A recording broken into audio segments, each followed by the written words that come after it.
Nagkakaroon na ho talaga ng apakan. Bakit kanyo? Pag-uusapan natin yan ngayon kasi alam nyo mga kababayan, kung ating pong susundan ang mga nangyayari ho sa lipunan, talaga nga namang tila may sariling galaw tong si Romualdez o baka naman nang bubudol lang ho si Marcos. Alamin po natin yan ngayong araw na ito kasi ganito mga kababayan. Si Bongbong Marcos, si Pangulong Bongbong Marcos, meron ho siyang binitawang salita nung isang araw lang. At tinanong ho siya patungkol doon sa impeachment na proceeding na gagawin ho o pinaplano ng mga Makatay Black. Yung mga komunista dyan sa Kamara. Di ba meron silang pinaplano na sampahan ng impeachment ho itong si Vice President Sara Duterte. Nagkomento ngayon si Marcos. Panoorin muna natin basahin pala muna natin itong komento ni Marcos at talagang tingnan natin anong nangyayari, bakit ganito? Akala ko ba hindi importante si VP Sara Duterte, hindi siya dapat pagukulan ng pansin, pero bakit merong impeachment na nagaganap ngayong araw na to? Ito sinabi ni Marcos. Ayan. Well, it was actually a sorry, nagagaya ako. A private communication, but na-leak na. Private communication, pero sinabi naman si Katunying halatang halata no? Naniniwala ba kayo na nagulat si Marcos na nilik ni Katunying? Ako naniniwala dyan. Sorry pero ito si Katunying din ano rin minsan operator din ito. Napapaghalataan Pero nalik daw. Sige na nga, sabihin na natin nalik. Yes, because that's really my opinion. Ibig sabihin, totoo daw yun. That this is not important. This does not make any difference to even one single Filipino's life. So why waste time on this? Bakit daw buba mag-aaksaya pa ng oras sa impeachment? Wala naman daw ito matutulong sa mga Pilipino. Di ba? Yan ang sinasabi ni Marcos. What will happen if somebody files an impeachment? It will tie down the House. It will tie down the Senate. It will just take up all our time, and for what? For nothing. For nothing. Inulit pa. Ibig sabihin, may emphasis doon. Wala. Mauubos lang daw ang oras ng House. Mauubos lang daw ang oras ng Senate. None of this will help improve a single Filipino life as far as I'm concerned. It's a storm in a teacup. Diyan din po niya sinabi yung unimportant. This is not important. Hindi ho daw importante si VP Sara Duterte. Alam niyo mga kababayan, ako ganito lang ho yan. Kasi kung babasahin natin na maigi, ayon sa kanya sinabi, dapat hindi na matuloy yan. It's a waste of time. Ayan, diretsuhan niya sinabi, walang may dudulot ng mabuti ito sa ating taong bayan. Di ba ho? Malinaw.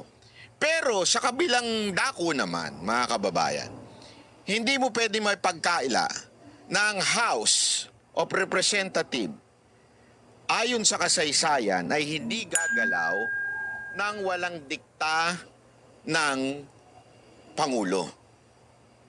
Sa katunayan, nung nakaraang administrasyon lang, talagang hindi dinidiktahan ni Pangulong Duterte ang House. Paano ko nasabi yan? Kahit nga po siya, nagulat siya na sinipa yung Speaker of the House, which is kanya pong matalik na kaibigan. Hanggang ngayon, di ba, kung nagpe-press con siya, katabi niya si Alvarez, sinipa ho. At yan po ay talagang independent na nangyari. Ibig sabihin talagang walang basbas niya. Ngayon, hindi ako naniniwala na wala hong relasyon. Ibig sabihin, hindi ho intact ang relationship ni Romualdez sa Marcos. Una-una, sila'y magpinsan. Una-una, ay pangalawa, alam naman po natin ang partisipasyon ni Romualdez nung panahon ng kampanya ni Marcos. Definitely, makikita natin na lahat ng nangyayari sa Kamara ay tila may basbas ni Marcos. Di ba ho? Yun ang masasabi natin. Pero kung magtataka ka kung bakit nangyayari tong impeachment, ito ba ay pagsuway, pambabastos ni Romualdez sa kanyang pinsan? Hindi niya ba ginagalang ang kanyang pinsan? O wala po ba siyang takot sa kanyang pinsan? Yun po ba ang dahilan kung bakit natuloy ang impeachment ngayon?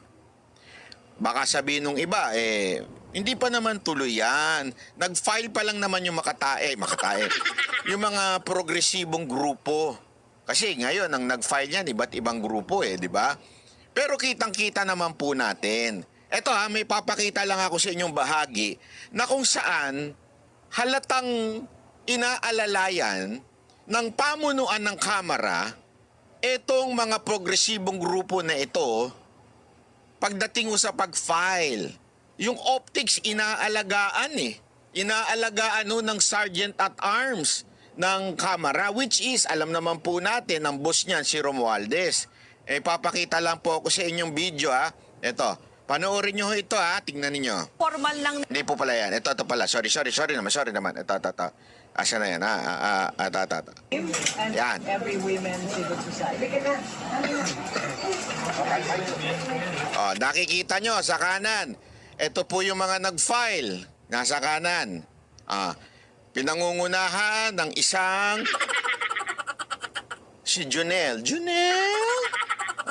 Siyempre, hindi pwede mawala ang optics ng mga madre. Kailangan niya, lagi nandyan yan. Itong nasa tabi niya, aktibo na to, panahon pa lang ng mga pinklawan, ng mga dilawan. Yung mga nasa likod, yung mga may ano na yun, tawag doon, may star na yun, mga magdalo yun. Sa kaliwa, sino nasa kaliwa? Yung mga media. Yung iba dyan, bayaran. Hindi lang siguro iba, marami dyan. Hindi natin alam kung sino dyan. Di ba? Alam naman po natin yan. Pag pinlay mo yan, tingnan ninyo di nagpe-press briefing na. Tingnan nyo ang gagawin. Nino, nung nakabarong na nakatayo doon sa ilalim ng logo, yung kanilang Sergeant at Arms na magre-receive ng impeachment, tingnan ninyo ang gagawin. Pagmasdan ninyo ang gagawin. Panoorin. Magandang hapon po.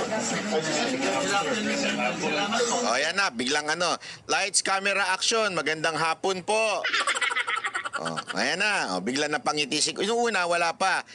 Hindi pa, taping pa lang, ready pa lang. Hindi pa nagre-ready yung And from every women wala pa. civil society. Wala pa. Okay, lights, camera, action, pasok. Nagpakabit pa ng mic. Nakita nyo, kinabitan ng mic. Nakita nyo? Ayun kinabitan ng mic. Ayan. Tingnan ninyo kakabitan ng mic. And from every Hindi ka nga naman makukuhanan, di ba? women civil society. Ayan na, kinabit na yung mic. Ayan na, pwede na, ready, action na. Ready, lights, camera, action! Magandang hapon po.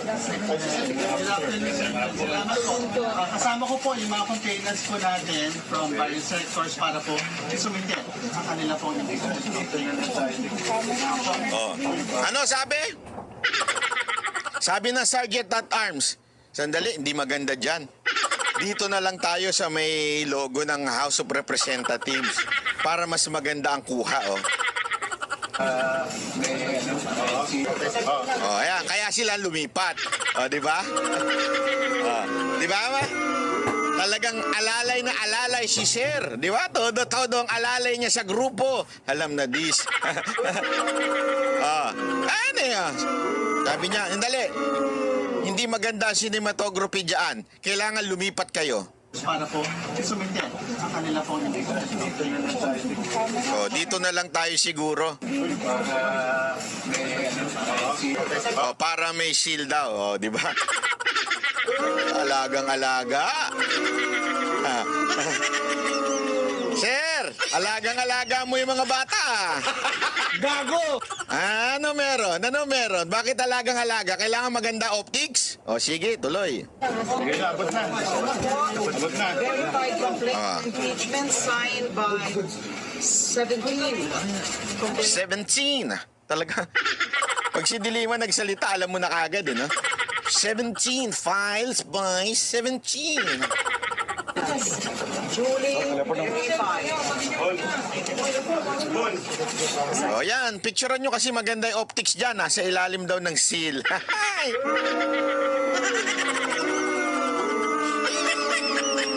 Ayun naman eh. Lagyan nyo pa ng medyo may bokeh. Alam niyo yung bokeh? Hindi po bastos yun ha. Kayo, bokeh, yung parang blur-blur sa likod. Ganon. Five grounds for impeachment under the Constitution Under the Constitution, 5 grounds. and also the rules of impeachment of the House of Representatives and 24 articles of impeachment ang enumerate and discussed under those 4 or 5 basic grounds for impeachment and duly endorsed by Representative Percy Saldana. So ito na po. Bakit marami talaga sa mga sa mga naandyan, medyo ngiwi? Bakit? Wala akong ibig sabihin ha. Tinatanong ko lang. Kasi itong akbayan na ito, kasama ito nila Ontiveros eh. Pag nagsalita din ito, medyo ngiwi. Wala naman po akong ibig sabihin noon. Tinatanong ko lang, bakit medyo parang ngiwi? Hindi, kasi baka uso, gagaya ako. Di ba? Pag, hindi, alam mo naman, mahilig akong gumaya sa uso eh.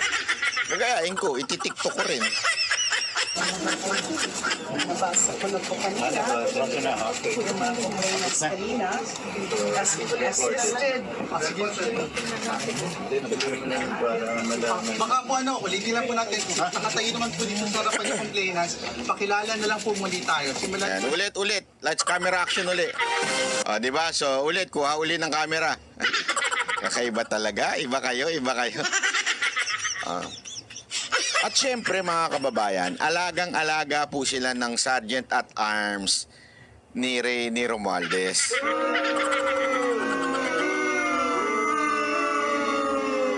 Tapos, mantakin mo nung pumasok sila dyan, nakaready na ang lahat ng media. Kasi nakita ko yung unang mga pasok nila dito. Ang haba pa ng nilalakaran nila, dahan-dahan pa sila naglalakad para talaga may drama di ba? Habang naglalakad sila. Yeah? Parang may prosesyon eh. Hindi, totoo. Panoorin niyo ibang video, parang may prosesyon sila naglalakad dyan. Di ba? Naglalakad po sila na parang kala mo kulang na lang kumanta ng Ave Maria.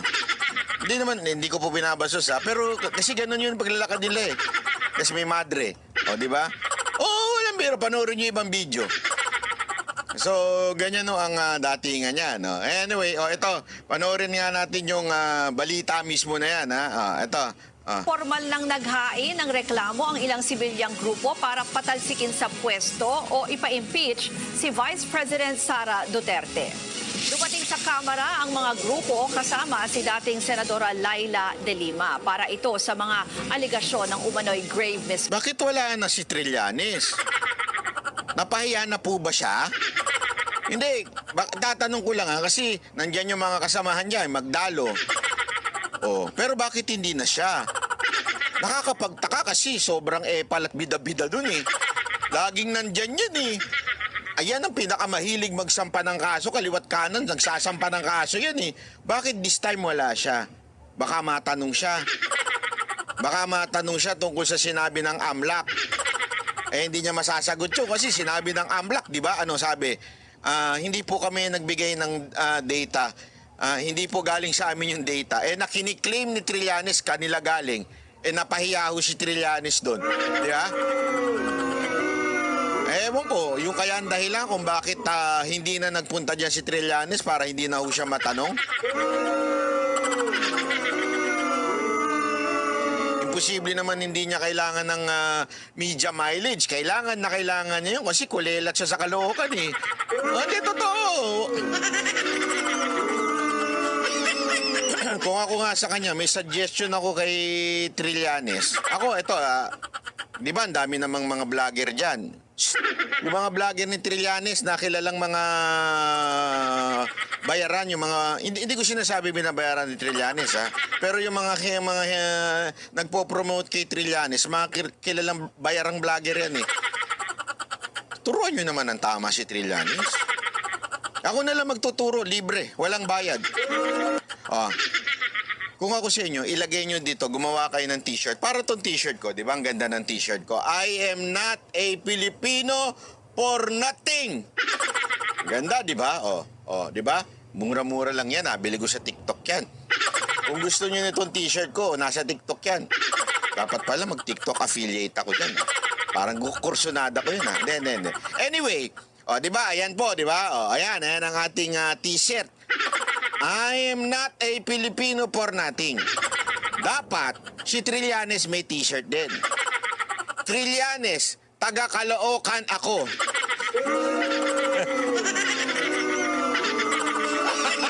Gago! Bakit? Kasi hindi alam ng mga taga-Caloocan na taga dyan siya. Di ba? Gago! Hindi totoo naman eh. Bakit? Ang ingay-ingay niya tungkol kay Duterte. Hindi man lang alam ng mga taga-Caloocan na taga dyan siya. Takbo siya ng takbo ng mayor dyan. Diba? Kayo mga bayarang vlogger dyan, ha? Nakilala, sabihin nyo naman dito kay Trillanes maglagay ng Trillanes, taga-Caloocan ako. Diba? Ganun, di ba?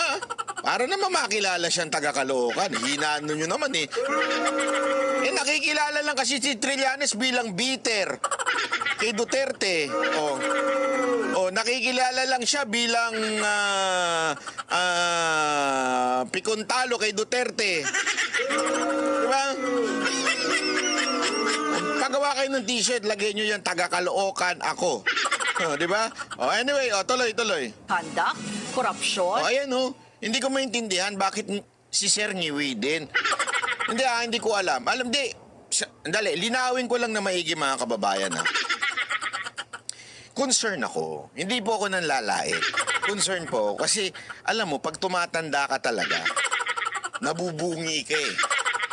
Ako, nabubungi ako eh. Habang tumatanda, unti-unting nababawasan hiping ko, hindi ko maintindihan eh. Kasi siyempre, kulang na ng vitamina. Medyo nababawasan ang ngipin mo, nabubungi nga. Minsan, di ba, sabi ng mga dentista, as much as possible, ayaw nating bunutin yan. Gusto natin ng root canal, kung ano-ano ginagawa nila dyan para mapamahal yung bayad mo. Tama, mali. Yan yung mga dentist eh. Pero ako, hindi. Pag sinabi kong, hindi, Dok, masakit. Pagkano, tanggalin mo na, bunutin mo na yan. Huwag nang root canal pa dyan. Huwag nang pasta-pasta. Bunutin na yan agad dyan para tapos na usapan. Sabi kasi sa akin sabi ng mga iba, baka mamaya pag binunot mo yan, magingiwi ka kasi yung bibig mo magkakaroon ng ibang forma. Kaya tuloy napapaisip ako, bakit napakaraming mga congressman nangiwi? Mga ganon talaga sila. Ano ba ang problema? Bungi ba sila? Kasi meron pa naman ako appointment sa doktor ko this week, sa dentist ko. Ayoko na magpabunot kung magiging iwi din ako. Pambihira, baka mapagbintangan pa ako ng kung ano-ano kasi mantakin mo ha. Ako ba si Banat Bay? Ano po ako ha? Vlogger po ako si Banat Bay. Yan. Ala naman paliwanag ko araw-araw. Hindi po ako ngiwilan talaga ako kasi yung ngipin ko. Yeah? Sagwa, di ba?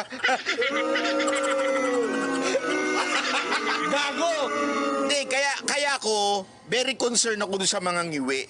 Kasi baka mamaya, baka ganun na mangyari sa akin. Ayoko naman, di ba? Kaya tinatanong ko, bakit kaya ngiwi to si Sir? Walang ngipin o ano? Ako nagtatanong lang naman.